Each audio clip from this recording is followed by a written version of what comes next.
वालेकुम। आज हम बना रहे हैं चिकन और आलू के कबाब, जिसके लिए हमें चाहिए होंगे आलू 1 किलो। इसको उबाल कर हमने अच्छी तरह मैश करके रख लिया।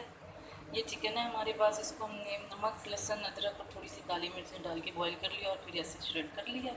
स्पाइसेस में हमारे पास कुटी हुई लाल मिर्चें, गरम मसाला, रोस्टेड धनिया और ज़ीरा, नमक टेस्ट के हिसाब से, 1 चाय का चम्मच कुटा हुआ लहसुन और अदरक है। ये एक मीडियम साइज़ की प्याज है, हरा धनिया और हरी मिर्चें, इसको हम बारीक चॉप कर लेंगे। ये 2 अंडे हैं हमारे पास फ्राइंग के लिए और ये ब्रेड क्रम्स हैं। अब हम इन सब चीज़ों को मिक्स करेंगे। हरी मिर्चें, प्याज और हरा धनिया को हम अच्छी तरह चॉप करके फिर इसमें मिक्स करते हैं, फिर आपको दिखाते हैं। अब इसमें हमने ये हरा धनिया, प्याज और मिर्चें चॉप करके ये भी डाल दी हैं, मोटा कूट के ज़ीरा और धनिया भी डाल दिया है।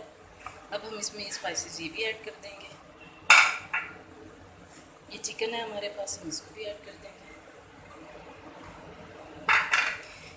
ये लहसुन अदरक है हमारे पास, इसे भी ऐड कर देंगे और इसे अच्छी तरह मिक्स कर लेंगे।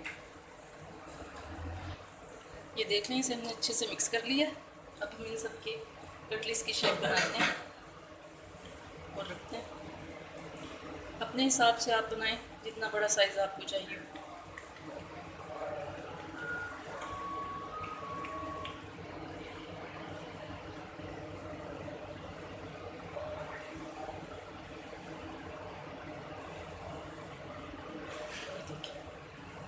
इसको बनाकर हम रखते रहेंगे। ये देखिए, अब हम ये हमारे कबाब तैयार हो गए। इसको हम पहले अंडे में डिप करेंगे, फिर इसको हम ब्रेड क्रम्ब में रख देंगे और अच्छी तरह ब्रेड क्रम्ब को उसके ऊपर हम कोट कर देंगे। इसको एक साइड पर रखते रहेंगे। ऐसे ही हम सब पर बारी बारी अंडे के ब्रेड क्रम्ब कोटिंग कर देंगे।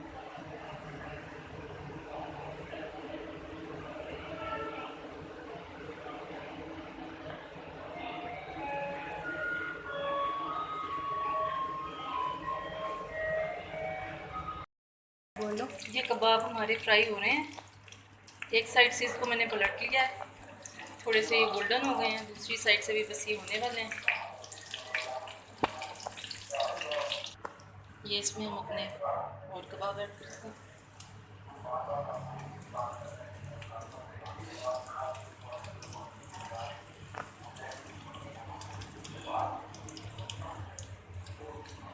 इनको फिर एक साइड से अच्छे से गोल्डन करके फिर प्लेट की दूसरी साइड से करके हम निकाल लेंगे, फिर आपको।